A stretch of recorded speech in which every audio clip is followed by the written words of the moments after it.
አንዲት በሀገሩ የታወቀ የቴክኖሎጂ ካምፓኒ ባለቤት የሆነች ቢሊየነር ሴት ከሆቴል እንደወጣች አቧራማ በሆነው መንገድ ላይ ያደፈ ልብስ ያደረገና የተቆጣጠረ ፀጉር ወዳለው የጎዳና ተዳዳሪ ወጣት አመራችና ከሚያምር ቁመናዋ ጋር በለበሰችው አይነ ግቡ ልብስ ሆና በእርጋታና በራስ መተማመን ካጠገቡ ቆመች። ከዚያም አንተ ማን እንደሆንክ ወይም ከየት እንደመጣህ አላውቅም፣ ነገር ግን በጣም የተማርክና ብልህ ሰው እንደሆንክ ከንግግር ያስታውቃል። እናም ሁለተኛ ዕድል እንደሚያስፈልግህ አምናለሁ አለችውና ጥልቅ ትንፋሽ ወሰደች። አስከትላም በዙሪያው ያለውን ሰው ከቁብም ሳትቆጥር ታገባኛለህ በማለት ስትጠይቀው ሰላም እንደምን ቆያችሁ? እኔ እግዚአብሔር ይመስገን ሰላም ነኝ። አምላክ እስራኤል የተመሰገነ ይሁን። ሰላም እግዚአብሔር ከእናንተ ጋር ይሁን። በዛሬው መረጃ በጣም የሚገርምና አንዲት ቢሊየነር አንዲት የድርጅቶች ባለቤት ከመስሪያ ቤት ስትወጣ አንድ ጎዳና ተዳዳሪ ነበርና እሱን አግባኝ ታገባኛለህ ወይ የሚል ጥያቄ ጠየቀች ተንበርክካ። በጣም የሚገርም ታሪክ ነው። ያ ሰው በሱስ ውስጥ ያለ በጨለማ ውስጥ ያለ ሰው ነው። ጎዳና ተዳዳሪ ነው። ድሃ ነው። በሱስ ውስጥ በጨለማ ውስጥ ያለ ነው። እሱ ካለበት ሂዳ ተንበርክካ ታገባኛለህ ወይ ብላ ቢሊየነሯ ጠየቀች። የዚህን አጭር ታሪክ ወደ እናንተ አደርሳለሁ። በጣም የሚገርም አስተማሪ ቪዲዮ ነው። እስከ መጨረሻ ተከታተሉ። ይህንን ቻናል ሰብስክራይብ በማድረግ ቤተሰብ ሁኑ። ቪዲዮ ደግሞ ለብዙ ሰዎች እንዲደርስ ላይክ፣ ሼር እንድታደርጉ አሳስባችኋለሁ። ወደ መረጃው ወስዳችኋለሁ። አንዲት በሀገሩ የታወቀ የቴክኖሎጂ ካምፓኒ ባለቤት የሆነች ቢሊየነር ሴት ከሆቴል እንደወጣች አቧራማ በሆነው መንገድ ላይ ያደፈ ልብስ ያደረገና የተቆጣጠረ ፀጉር ወዳለው የጎዳና ተዳዳሪ ወጣት አመራችና ከሚያምር ቁመናዋ ጋር በለበሰችው አይነ ግቡ ልብስ ሆና በእርጋታና በራስ መተማመን ካጠገቡ ቆመች። ከዚያም አንተ ማን እንደሆንክ ወይም ከየት እንደመጣህ አላውቅም፣ ነገር ግን በጣም የተማርክና ብልህ ሰው እንደሆንክ ከንግግር ያስታውቃል። እናም ሁለተኛ ዕድል እንደሚያስፈልግህ አምናለሁ አለችውና ጥልቅ ትንፋሽ ወሰደች። አስከትላም በዙሪያው ያለውን ሰው ከቁብም ሳትቆጥር ታገባኛለህ በማለት ስትጠይቀው ግለሰቡ ባለማመን ደርቆ ቀረና የሚሆነውን ለመረዳት ጊዜ ወሰደበት። በአካባቢው የነበሩት ሰዎችም የሚያዩትን እስኪጠራጠሩ ድረስ ተደንቀው ቆሙ። በመጨረሻም የሆነው ነገር ከሀገሬው አልፎ ዓለምን ያስደነቀ ታሪክ ሆኖ አልፏል። ዝነኛዋ ወይዘሮ ሞኒካ ዊሊያምስ ቢሊየነር የቴክኖሎጂ ሊቅና የአፍሪካ የሶፍትዌር ንግሥት ተብላ የምትጠራ የኤምቴክ ካምፓኒ መስራችና ባለቤት ናይጄሪያዊት ስትሆን በአብዛኛው በትልልቅ ስብሰባዎች፣ የንግድ ስምምነቶችና የውጭ አገር ጉዞዎች በማድረግ ጊዜዋን የምታሳልፍ ስኬታማ እንስት ነች። ከዕለታት በአንዱ ቀን ታዲያ ከምታዘወትረው ትልቅ ሆቴል ወጥታ በእግረኛ መንገድ ጥቂት እንደተጓዘች ቀደም ሲል በጥቂቱ ስለ ማንነቱ የሰማችው የነተበ ቡናማ ቀለም ያለው ኮት የለበሰ የተንዠረገገ ጢምና የተቆጣጠረ ጫካ የመሰለ ፀጉር ያለው ለረጅም ጊዜ ውሃና ሳሙና ያላየ የሚመስለውን ወጣት ጥቁር ቦርሳ አንጠልጥሎ ተመለከተችው። ሰዎች ሊቀርቡት የማይደፍሩትን ይህንን ሰው እንዳየችው ከፊቱ ቆመችና ፈገግ እያለች ሞኒካ እባላለሁ አለችው በለሰለሰ ድምፅ። እሱም ፊቱን አኮሳትሮ ጃኮብ አላት። እዚህ ቦታ የተወሰነ ጊዜ አይቻለሁ። በደንብ የተማርክ እንደሆነ ንግግር ያስታውቃል።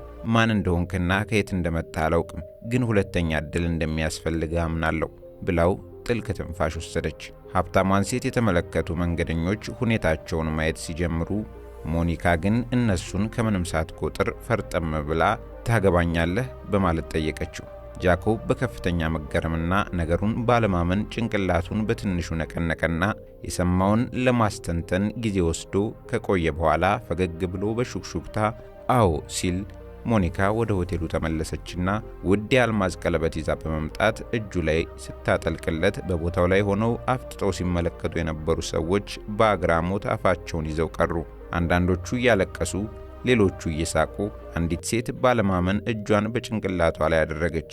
ሞኒካ ግን ምንም ፍርሃትም መደናገርም ሳይሰማት ፈገግ አለችና አሁን መኪና ውስጥ ግባ አለችው። ጭቃማ ሱሪውን መላ ሰውነቱን እያየ አመነታና አይ እኔ እዚህ ቆያለሁ ሲላጉ ተመተመ። ግድ የለም ግባ ይስተካከላል ብላ በሩን ከፈተችለትና እንዲገባ አደረገችው። ቀጥሎም ወደ ቪክቶሪያ ደሴት እያሽከረከረች ተጉዛ በከተማዋ ሌጎስ ስር ከሚገኘው የሚያምርና ምቹ አካባቢ ደረሰች። ጃኮብ በድንገትና ፈጽሞ በማይገመት ሁኔታ የተፈጠረው ክስተት ሞኒካና ከፊት ለፊቱ ያለው መንገድ ሁሉ እንደ ህልም ያህል እየተሰማው እጁን በጭኑ ላይ አቆራኝቶ ተቀምጦ አይኖቹ የተንከራተቱ የማይታይ መንፈስ የመሰለውን ነገር አሰበ። አሁን በናይጄሪያ በጣም የምትደነቅ ሴት ጋር ታጭቷል። ሞኒካ እንዴት በእጇ እንዳስገባችው እንኳን አያውቅም ነበር። ወደ ደሴቷ እንደገቡ ከቅንጡ የውበት ሳሎን ውጪ መኪናውን አቆመችና ወደ ኪንግስተን ጸጉር አስተካካዮች ይዛው ስትገባ በቤቱ ውበት ተደነቀ። ነጭ ሸሚዝ የለበሰ ሰው በሩን በቀስታ ሲከፍተውም ሞኒካ ከኔ ጋር ነው፣ አስፈላጊውን ሁሉ አድርጉለት አለችውና ወደ ጃኮብ ዞረችና ፈገግ ብላ ጥሩ ባለሙያዎች ናቸው፣ ከነሱ ጋር ቆይ፣ እኔ እዚህ እጠብቅሃለሁ አለችው። ጸጉር አስተካካዮቹ ጃኮብን በሚገባ ካስዋቡት በኋላ በመጨረሻ መስታወት ሲሰጡት ራሱን ጭምር ተጠራጠረ። ፊቱን ቀስ ብሎ እየነካካ ሳለ አንዱ ሰራተኛ አዲስ ልብስ፣ ነጭ ሸሚዝ፣ ጥቁር ሱሪ፣ የሚያብረቀርቅ ምርጥ ጫማ አምጥቶ እንዲለብስ ጋበዘው። ጃኮብ አመነታና ወደ መልበሻ ክፍል ገብቶ ልብሱን ቀይሮ ወጣ። ወደ አጠገቧ ሲመጣ ሞኒካ ቆመችና በረጅሙ ተነፈሰች። ይህ ከሰዓታት በፊት የጎዳና ሰው የነበረው ግለሰብ ነው ብላ ለማመን ተቸገረች። ሙሉ በሙሉ ያላሰበችው ሰው ሆነባት። በእርግጥም ጃኮብ አማላይ ወጣት ሆነ። ሞኒካ ፈገግ አለችና ቅድም ያየሁት ሰው ነው ብላ ለራሷ ጠየቀች። ጃኮብ ለተወሰነ ጊዜ ጉሮሮው ተጨናነቀና አሁን ወደ ሕይወት እንደተመለስኩ ይሰማኛል ብሎ ፈገግ አለ።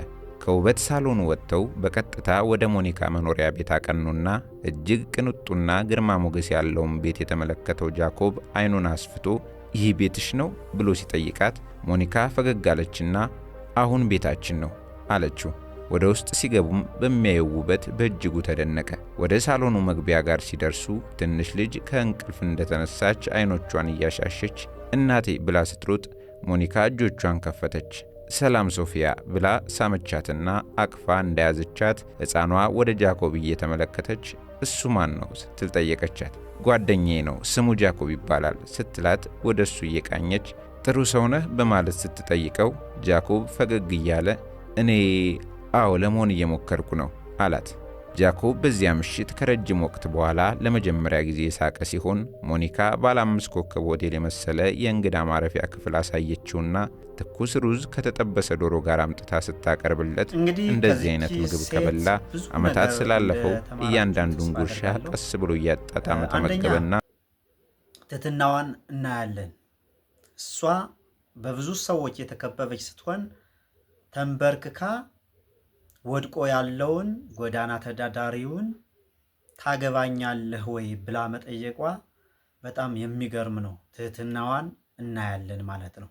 በሁለተኛ ደረጃ ይህንን ሰው ከጨለማ ሕይወት ወደ ብርሃን፣ ከሞት ወደ ሕይወት መመለሷን እናያለን።